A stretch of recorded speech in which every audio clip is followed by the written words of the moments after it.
Spit bars, I stand behind mine. Yeah. Sentences I serve, maximize guidelines. My lawyer can't give me his advice when these beasts that I murder carry mandatory minimums of life. Yikes. In case you didn't get the point, we spit bars. Ladies and gentlemen, welcome to another edition of The Maximum Sentence, where there's conviction behind the bars. I'm your man AJ Throwback. Great to be here with you on another awesome Wednesday where we are continuing our breakdown of my latest EP, my debut EP, The Late Bloomer. And we are breaking down track number 6 called I Want My Summer Back, which has become the consensus favorite of the EP thus far. But before we go any further, if this is your first time tapping in for any of my content, please make sure that you like, comment, share, and of course subscribe to my YouTube channel. Hit that bell notification so that whenever I go live, post a new video, premiere a new video, you'll be among the first to know. Now that we got that out of the way, let's get to some of these awesome comments from our faithful viewers and some new people along the way. So the first comment comes from King Reggie Reg on Instagram. This is actually in response to the love theory, and he says, "This is powerful, King. My relationship with my father was terrible too, and it led to me doing some dumb young boy-ish as well. Keep it up, family. We, particularly black men, need to talk about our trauma and heal." Definitely appreciate that comment. Another comment comes from my sis, Ansley Jukebox Joy. This is in response to my last video regarding leaving Alice. She said, "Yo, the wallpaper story just took me out. Why do we have it all over the wall?" I'm trying to tell you, if y'all have not seen that last episode for that particular part that she's talking about, please make sure that y'all go and see the last episode of The Maximum Sentence. The next comment comes from my brother Marcello Bradley of What's Up With You. He says, "A wise man once told me, you're never late as long as you arrive. This is my arrival, LOL. This is my favorite episode thus far." This is in response to my episode regarding the listening party. He says, "This is my favorite episode thus far for multiple reasons. When you spoke about the blood, sweat, and tears of being an artist while fearing no one will listen touches home. I think sometimes people get the finished product and are ignorant to the work that goes in. I think it's unintentional, but as an artist, you always appreciate those who truly dig into your work. Another favorite aspect of this one is being the listener, but rarely being heard. I'm sure my wife and your wife go through the same experiences. I'm thankful you brought that up, B. It reminds me to be conscious of what my wife is going through while I'm in rant mode. As far as the last chapter/verse, anything I say about it would diminish my true opinion, but I'll just say, church." Definitely appreciate that comment, my brother, as always. And a final comment comes from It's Blasey Bitch on Instagram. She says, "Couldn't have said it better myself." And this is in response to one of the snippets that I posted regarding not being trapped in the whole thing about nostalgia in relation to my song Leaving Alice. That's from the last episode of The Maximum Sentence. So I definitely appreciate everybody's comments, and of course I appreciate everybody who's purchased the EP thus far. If you have not done so, if you've not heard it, please make sure that you go to my website, BAMMLLC.net/music, or you can go to my Bandcamp page, which is ajthrowback.bandcamp.com. There you can get 4 bonus tracks. So definitely make sure that you tap in if you haven't done so already. Now, let's go ahead and get into the last song on the standard version of the EP, which is track number 6, I Want My Summer Back. So, the part at the very end of the first verse, we're going to start there, where I say, "Pick the pocket of a child, must be missing his morality. Rob me of my youth and replaced it with mortality." Those lines are, when I say they probably capture the heart and soul of this song in terms of where my mindset was at. This is during the summer of 1990. It's before I turned 11 years old. I'm still 10 years old. And I don't know where it came from, just out of the blue. I think it might have been a night where it might have thunderstormed or whatever, and the power went out and it was pitch black in our basement. And at this point in my life, I was deathly scared of the dark. I hated the dark. And I think this particular night really made me fear death. It might have been the spark, I'm not sure. But the entire summer, or most of the summer. I'm not gonna say the entire summer, because probably the first couple of weeks of the summer, I was cool. You know, I was vibing, I was chilling, I was having a good time, but I could not shake this whole feeling of death and trying to figure out, okay, how does it happen? What happens when you go through it?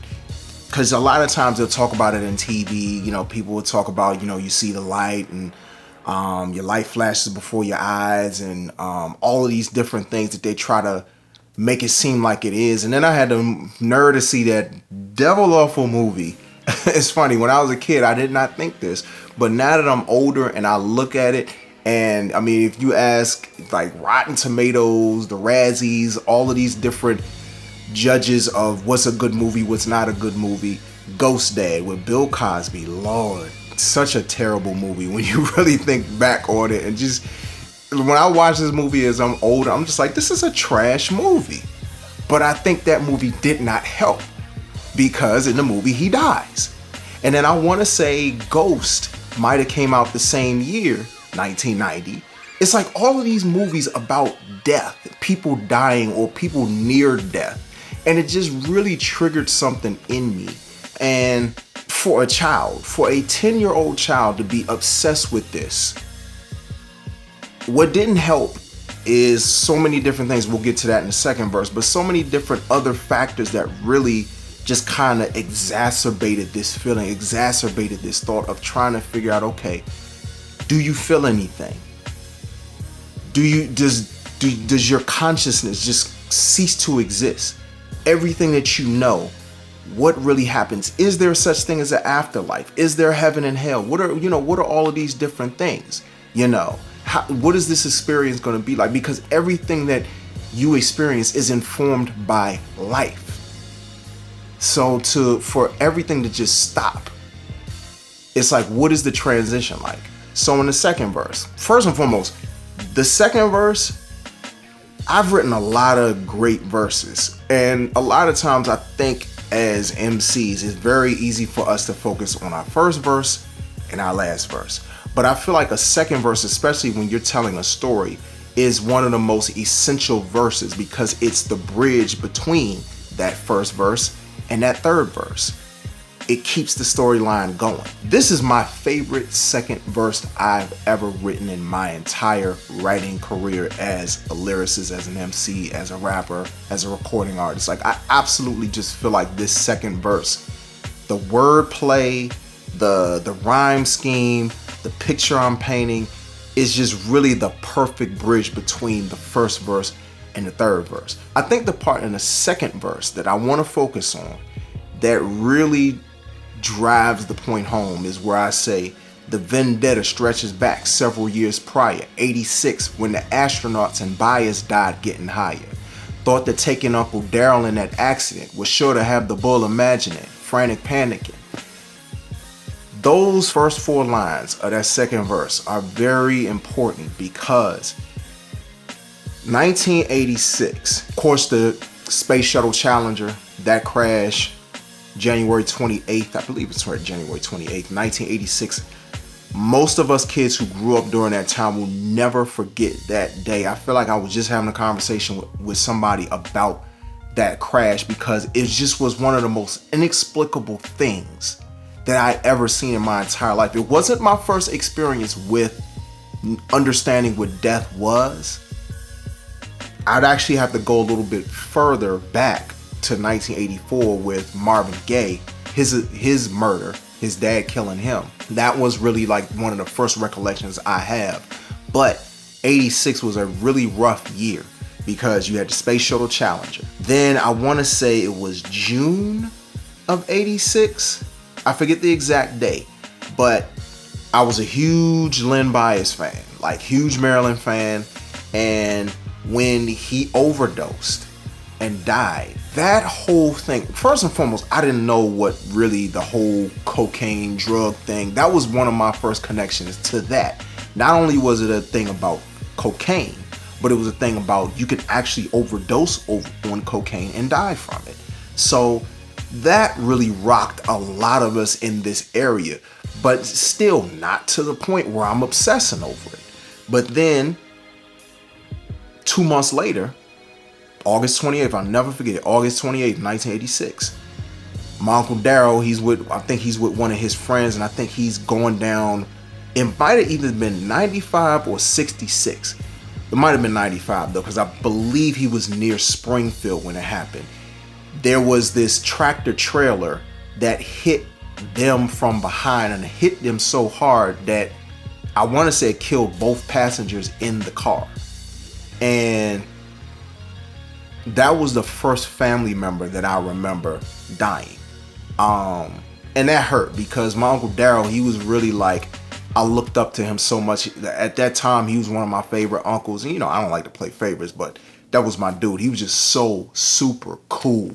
And for him to pass, and he was young. He was in his 20s.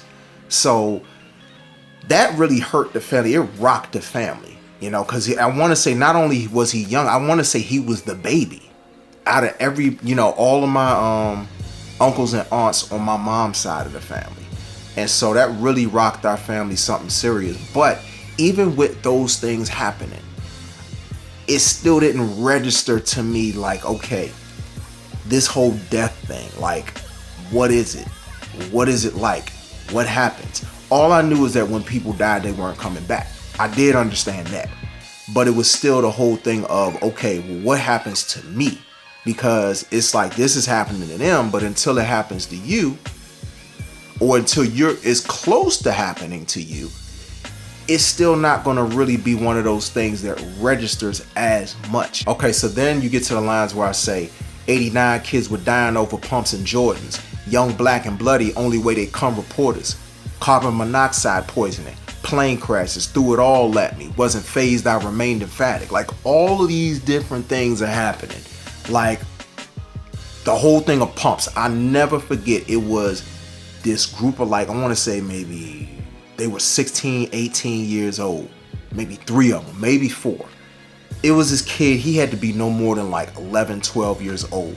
He had a pair of Reebok pumps. Either a pair of Reebok pumps or a pair of Jordans. I think it was pumps though. And he had a pair of pumps. And these kids robbed this kid, these teenagers, they were almost adults, robbed this kid, no much older than I was. Robbed this kid, killed the kid for a pair of sneakers that they couldn't even fit. That's the crazy thing about it. They couldn't even fit these sneakers, but yet they robbed this kid for these sneakers. This is the type of stuff that was happening in DC, right on the cusp of it becoming the murder capital. Still wasn't phased. Hearing all of these things about carbon monoxide poisoning, people in their houses, and carbon monoxide being this silent killer. You can't smell it, you can't see it, you can't taste it.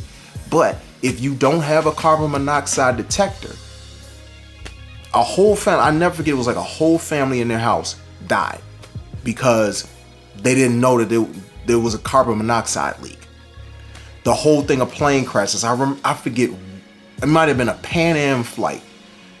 It might have been in 88 or 89, but it was like a really big deal, like a really famous Pan Am crash.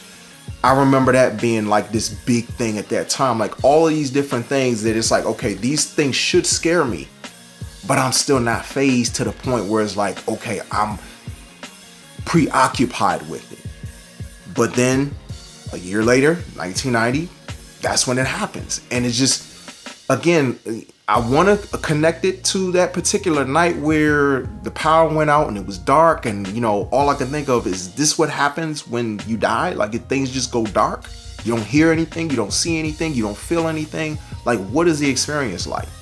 So that's why it's so important to get to the third verse, because the third verse lays down a spiritual foundation of where I really needed to be and where I ended up being.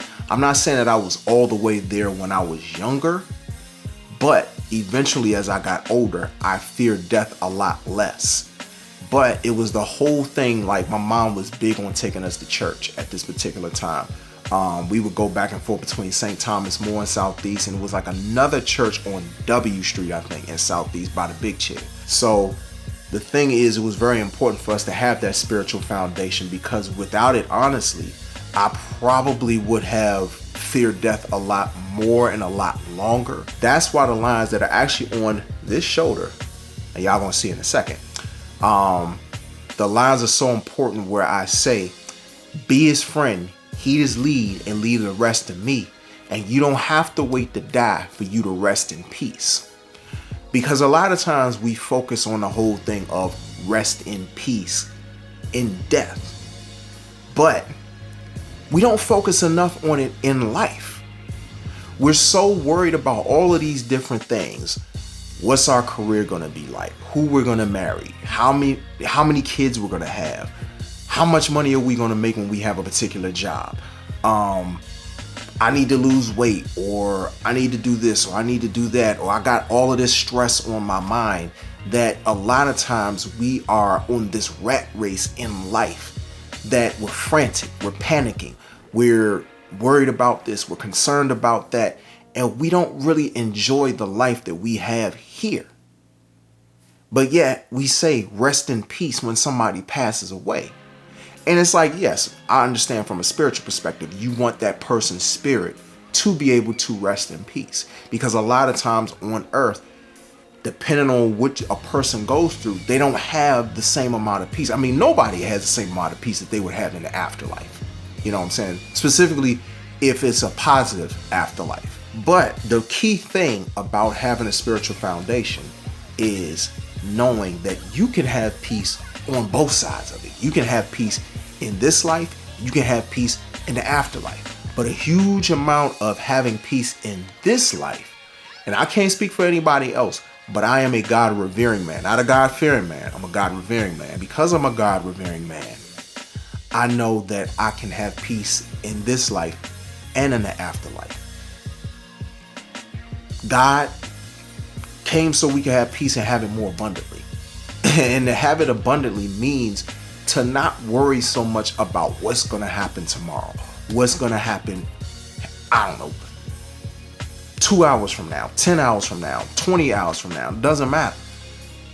Focus on the here and now. What are you doing in this very moment to establish your peace? What are you doing in this very moment to establish your joy? What are you doing in this moment to embrace love?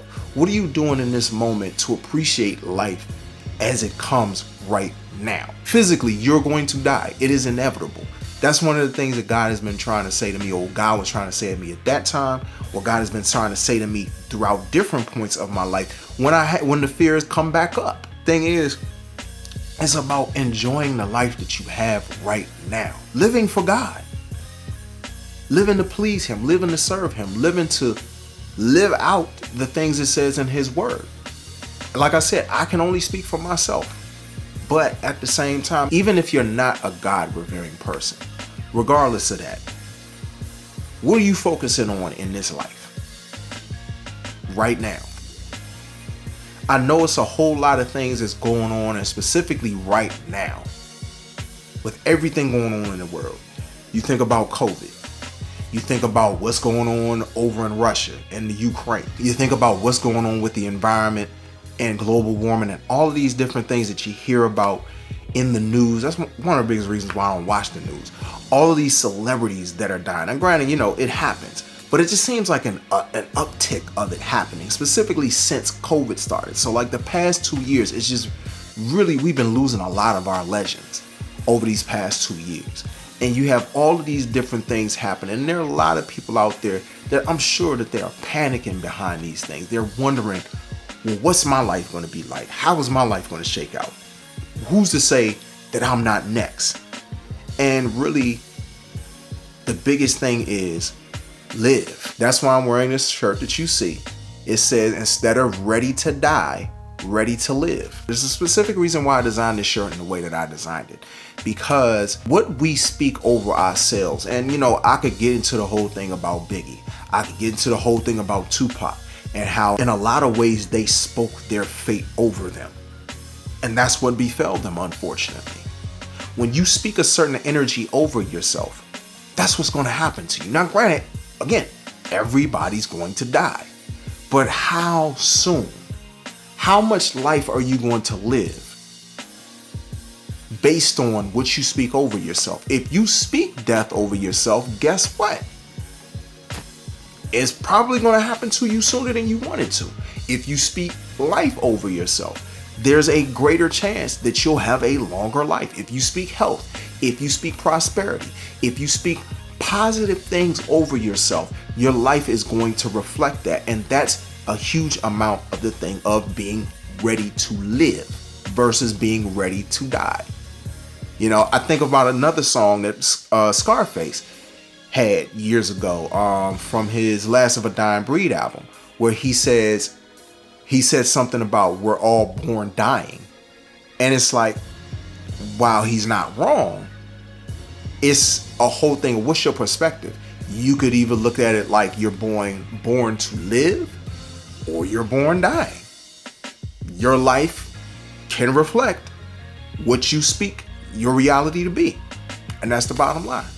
And so the importance of this song is to say at the end of the day, you choose the energy that's over your life.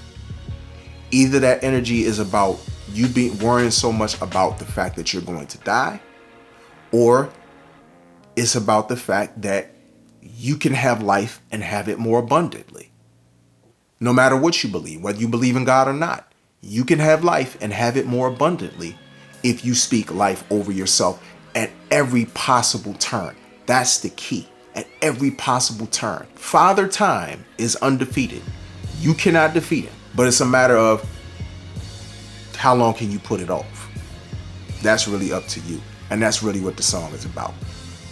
I could have spoke certain things over myself when I was 10 years old. I could have been like any one of them other kids that ended up getting killed. Because I could have spoke it over myself. Because I could have been worried so much and like, oh, I'm going to die. I don't know how I'm going to die. I stopped worrying after a while. Because it's like, I can't control when my end date is. I know when my beginning date is. I had no control over that. So I darn sure don't have any control over when my end date is. So instead of worrying about that, just live. Do what I can to glorify God in this life that I have. That's all I have. That's all I get. I wasted an entire summer worrying about something I couldn't control instead of enjoying that summer. So what did I do? I made sure that I enjoyed all of the other summers, or as many of the other summers that came after that summer. I can't get that summer back. That summer's gone. You know what I'm saying? But what I can get back is my life, is my passion for living. And I definitely got that back. And I'm going to leave that there. Now, I'm going to give y'all one-stop shop to get everything. If you don't have my debut EP, The Late Bloomer, which features I Want My Summer Back, and it's the same place where you can also get this very t-shirt that you see on me, the Ready to Live t-shirt that has the lyrics that I pointed out from the third verse right here on my right shoulder. Be his friend, heed his lead, and lead the rest to me. And you don't have to wait to die for you to rest in peace. You can get everything in one place. BAMMLLC.net. Once again, that's BAMMLLC.net. With the Late Bloomer EP, you can either get it from the website, you can connect to your favorite streaming sites, or you can also connect to my Bandcamp page, or if you want to go directly to my Bandcamp page where you can get not only just one, but 2, 3, 4 bonus tracks. Go to my Bandcamp page, please. ajthrowback.bandcamp.com. Once again, that's ajthrowback.bandcamp.com. And for anybody who is interested in getting the bonus track edition, please make sure that you get it from Bandcamp, because we're going to be talking about one of the bonus tracks next week. But before we even go there, if this is your first time watching any of my content, please make sure that you like, comment, share, and subscribe to my YouTube channel if you like what you're seeing. Please make sure that you hit that bell notification so that whenever I go live, post a new video, premiere a new video, you'll be among the first to know. And if you're not already following me on social media, I am at AJ Throwback on Facebook and on Twitter. And if you are an Instagram or TikTok person, I'm on those platforms as well at a.j.throwback. Now, the last song that we're going to talk about regarding the Late Bloomer EP, the first part, because there's going to be another part coming, but I'm not going to tell you about that until it's time to tell you about that. So the song that we'll be talking about next week will be Tragic Mirror. Definitely excited to talk about that song. That's a song that I played for my listening party that I had back in March. So if you haven't heard it yet, please make sure that you get that bonus edition so you can hear it. If not, it's going to be a surprise to you, but hey, maybe you like surprises. There's nothing wrong with that either. But I appreciate everybody for your continued support, not only of the EP, but of my music, of course, of the Maximum Sentence. So until next week, I want y'all to please make sure that y'all enjoy the rest of your week, enjoy your weekend, and I will see y'all right back here for another episode of the Maximum Sentence, where there's conviction behind the bars. Thank you everybody for your continued support, and I will see y'all then. Peace. Be his friend and he just lead the rest of me. And you don't have to wait to die for you to rest in peace. But your life, you gotta let it be. You don't have to fear, every chance is left to me, the dead, the dreaded beast.